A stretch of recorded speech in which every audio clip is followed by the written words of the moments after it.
A paz do Senhor Jesus. Eu sou José de Souza, pastor da Igreja Missionária Yeshua para sempre.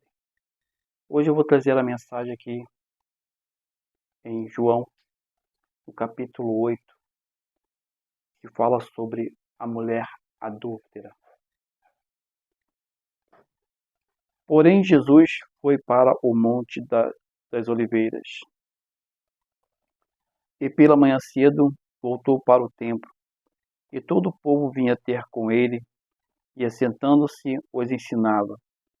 E os escribas e fariseus trouxeram-lhe uma mulher apanhada em adultério, e pondo-a no meio, disseram-lhe: Mestre, esta mulher foi apanhada no próprio ato, adulterando. E na lei nos mandou Moisés que as tais sejam apedrejadas. Tu, pois, que dizes? Isso diziam eles, tentando, para que tivessem de que o acusar. Mas Jesus, inclinando-se, escrevia com o dedo na terra. E como insistissem, perguntando-lhe, endireitou-se e disse-lhes: Aquele dentre vós estás sem pecado, seja o primeiro que atire pedra contra ela. E tornando a inclinar-se, escrevia na terra. Quando ouviram isso, saíram um, a começar pelos mais velhos até aos últimos. Ficaram só Jesus e a mulher que estava no meio. E, endireitando-se Jesus, e não vendo ninguém mais do que a mulher, disse-lhe: Mulher, onde estão aqueles teus acusadores? Ninguém te condenou? E ela disse: Ninguém, Senhor. E disse-lhe Jesus: Nem eu também te condeno. Ponto e vírgula. Vai-te e não peques mais. O que nós podemos entender nessa passagem? Em primeiro lugar, nós sabemos que a vinda de Jesus a este mundo foi uma vida de muita perseguição. Quando ele tomou seu ministério e começou a pregar as boas novas, conforme Isaías anunciou que ele viria, Jesus então começou a incomodar a muitos doutores da lei que ali se diziam mestres, mas tinham pouco conhecimento e, o mais importante, nenhum amor ao próximo. Porque se vocês puderem observar, todos nós, quando temos um motivo para nos consertar diante de todos, diante da sociedade, a Bíblia relata que nós temos que amar o próximo como a nós mesmos, praticar coisas boas. Se você observar no mundo atual, hoje, se você é certo, você passa como errado, porque tudo que é certo para muitos é errado. E naquela época não era diferente. Aqueles escribas e fariseus que pregavam as leis, os próprios não as praticavam corretamente, porque se assim o fosse, Jesus tanto não os repreendiam. Mas eles tentando a Jesus ali naquele momento, que a Bíblia é bem categórica nessa parte, e todas as vezes que ali eles entravam em conflito com Jesus acerca da Torá, era para afrontá-lo e para envergonhá-lo na frente dos seus fiéis. Então a Bíblia relata que aqueles homens levaram aquela mulher pega em um ato de adultério. Mas o que é isso? Pega em um ato de adultério. Eu tenho esse objeto aqui nas minhas mãos. Ele está em minhas mãos.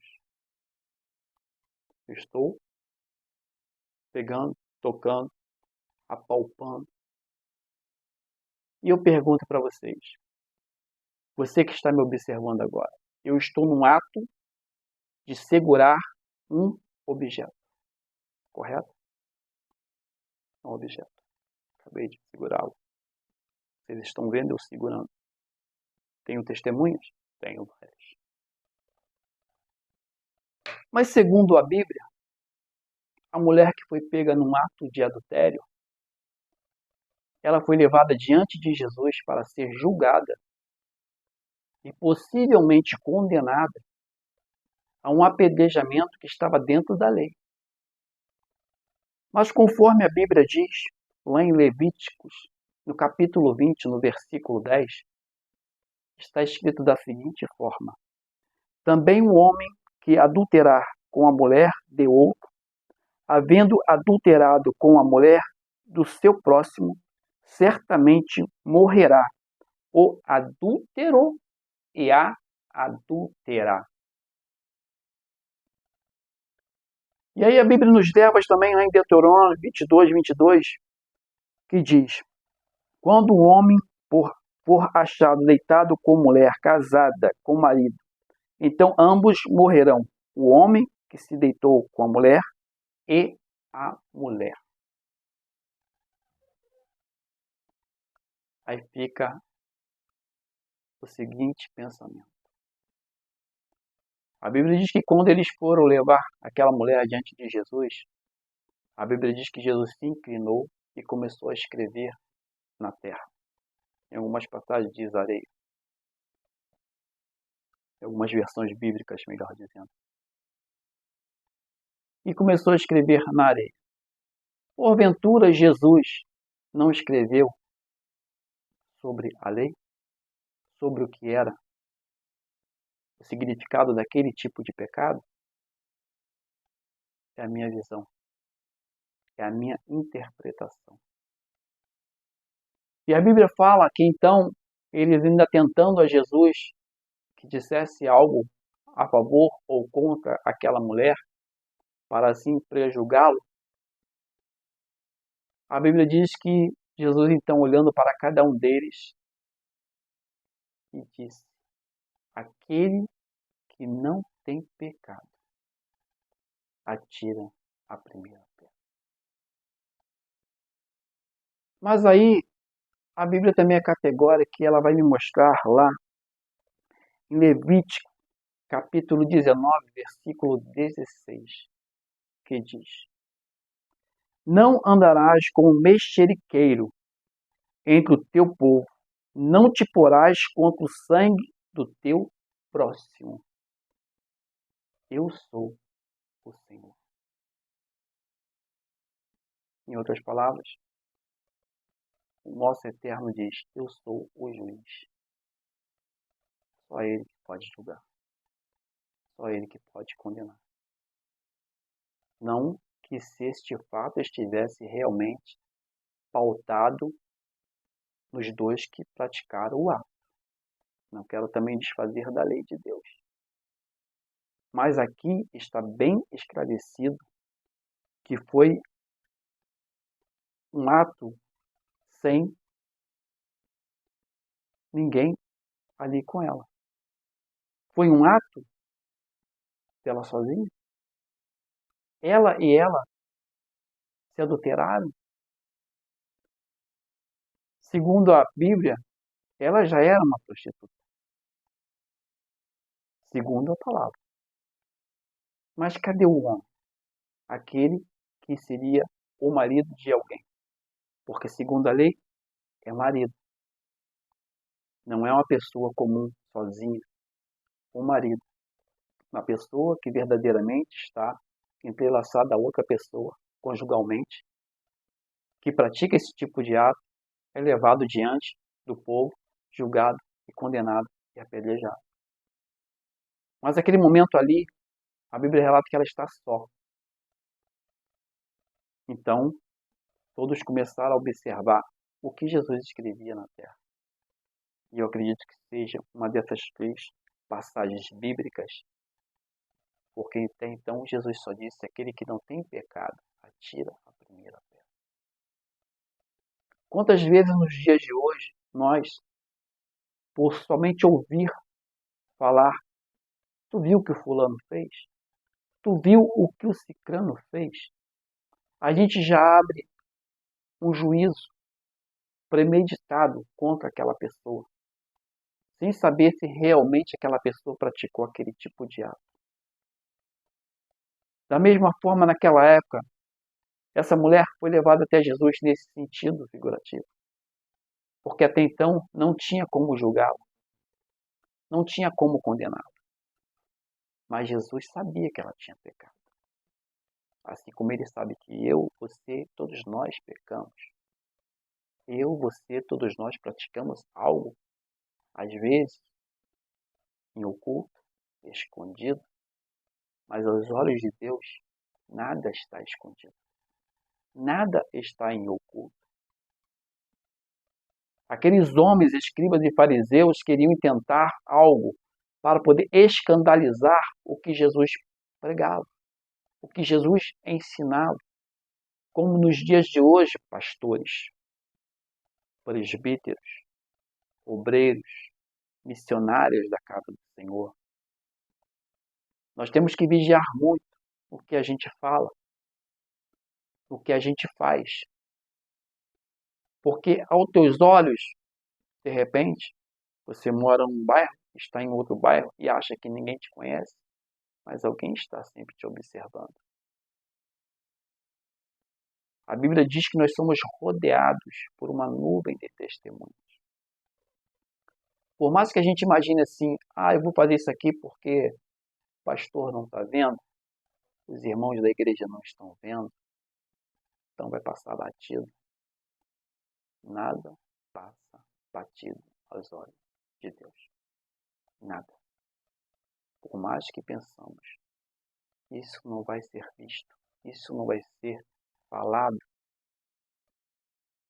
Certa vez, um pastor contou sobre um caso que aconteceu na igreja dele. E segundo esse pastor, ele disse que um irmão estava andando numa rua, num bairro diferente, e avistou ali um membro da sua igreja. E a Bíblia fala que esse obreiro que estava ali observando aquele membro da igreja, viu ele muito próximo de um hotel. E ele parado, ele naquela porta, próximo do hotel, por alguns minutos, e aquele obreiro observando. Segundo esse relato de pastor, ele falou que logo assim chegou uma irmã da igreja, membro também da igreja. E os dois adentraram para o hotel. Aquele irmão, segundo ele, contando o fato para o pastor, a sua visão de pecado, ele contou que ficou até o término dos dois saírem do hotel para poder consumar o fato. E após consumar o fato, ele chegou próximo dos dois e se apresentou para que os dois pudessem ter visão que foi visto o ato errado. E ele levou ao gabinete do pastor. E esse pastor, quando chegou ao seu gabinete, este assunto, ele não só pegou o obreiro que viu, como os dois membros que praticaram o ato, e puniu os 3 membros, o obreiro e os 2 membros. E o obreiro falou, mas pastor, por que o senhor vai me punir? Ele falou, vou te punir porque Deus te colocou ali por uma razão. Tinha um propósito, e o propósito não era você permitir o pecado do seu irmão. O propósito de Deus sempre é tentar desfazer o ato do pecado. Todos nós vamos ser tentados. Todos nós vamos passar por uma aprovação. Mas em toda aprovação, em todo pecado, o Senhor sempre adverte antes, para que se acontecer, aconteça, mas aí a sua consciência já é você com Deus. Aquele irmão poderia, segundo o pastor, chegar próximo daquele irmão que estava ali próximo daquela porta de hotel e cumprimentá-lo. Falar, paz ao Senhor Jesus. O que está fazendo aqui, meu irmão? E aquele irmão ia ficar envergonhado. E talvez quando a irmã também, que estivesse se aproximando, visse os dois parados na porta do hotel, de repente desviasse o caminho. E com aquilo, seria um sinal que o Espírito Santo estava dizendo, para, não continue nesse pecado. Se estava, não faça mais. E se vai começar, nem tenta. Porque essa é a função do Espírito Santo. Convencer ao ser humano, à humanidade, do seu pecado. Quem salva, cura, liberta é o poder de Deus através do Espírito Santo. O homem é usado para esses atos, para apaziguar, para dar direção. Mas quem faz a mudança na mente, a mudança no coração, é o Espírito Santo. E aquele pastor então puniu aquelas 3 pessoas. Eu quero deixar bem claro para você hoje. Jesus não puniu essa mulher.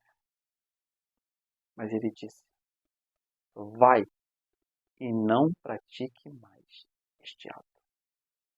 Vai e reconsidera o que você anda fazendo, para que não te suceda coisa pior.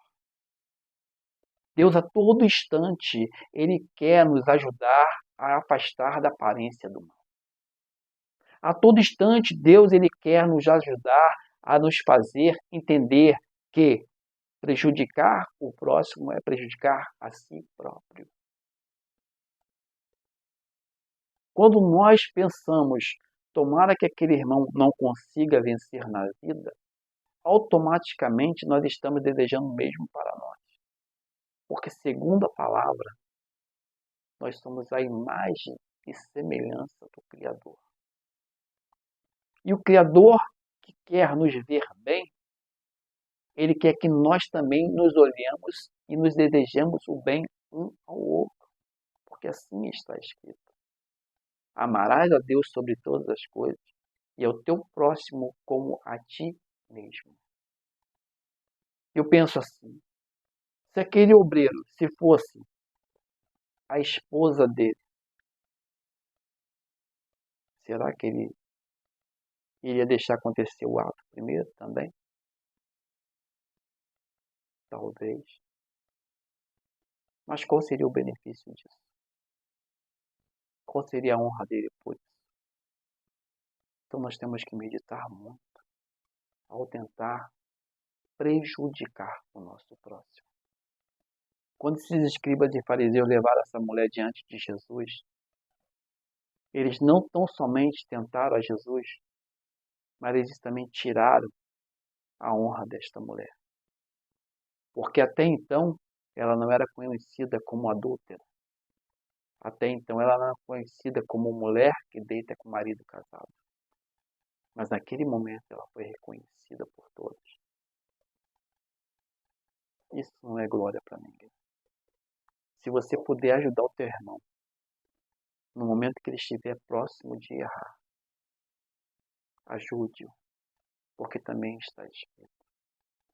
Se ver teu irmão pecando, estenda as mãos e o ajude. Não deixe que ele caia naquele pecado. Não deixe que ele venha a concretizar aquele ritual maligno que vai lançar a alma dele dentro do lago do fogo e enxofre. Hoje nós temos essa condição dada por Deus de ajudar. Então o que você puder fazer, faça para o bem. Ajude. Não escandalize o Evangelho. Pelo contrário, estenda as tuas mãos. Não comece a fazer até vídeos para lançar no YouTube, igual muitos vídeos que nós vemos aí escandalizando o Evangelho. Tem igrejas que estão praticando irregularidades? Tem. É a Bíblia que fala. O próprio Jesus, quando estava ali discipulando, os seus discípulos, quando voltaram para ele, falou: mestre, quando o Senhor nos ordenou sair de 2 em 2 a pregar o teu Evangelho, nós vimos pessoas que falavam de ti, mas não tinham a mesma doutrina que o Senhor nos ensina. Jesus falou: aquele que não é contra nós, é por nós. Deixai-os ir. Então medita nisso. Não interfere no trabalho de ninguém. Se te pedir uma opinião, você vai dar dentro da palavra.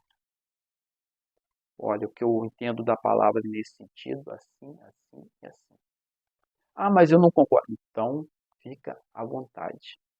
O dia do juízo vai chegar, para mim e para você. O que praticamos hoje, vamos dar conta amanhã. Então, tentamos fazer o melhor. Vamos nos esforçar para fazer o melhor, porque é assim que agrada a Deus.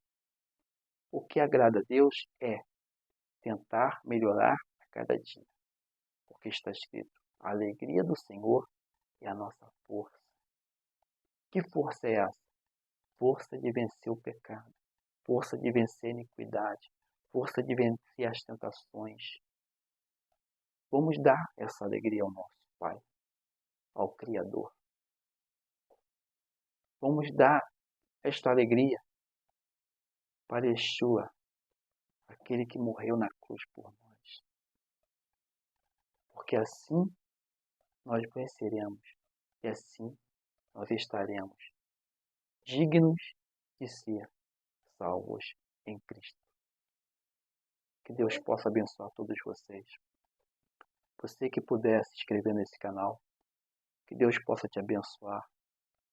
Você que puder divulgar este canal, que Deus também possa te abençoar. O propósito deste canal eu não falei nos outros vídeos que eu tenho feito, mas o propósito desse canal é monetizar, para que o dinheiro que for monetizado deste canal, nós possamos fazer ali o templo do Senhor, na rua Dalba de Oliveira, número 13, em Nova Iguaçu, Lagoinha. Nós estamos lutando, nós estamos aí proclamando o Evangelho e pedimos a todos vocês que possam compartilhar esse vídeo. E aqueles que puderem se inscrevam. Dá essa força, porque quem vai te abençoar é o Todo-Poderoso, o Criador. Que Deus abençoe a todos, em nome de Jesus Cristo. Amém.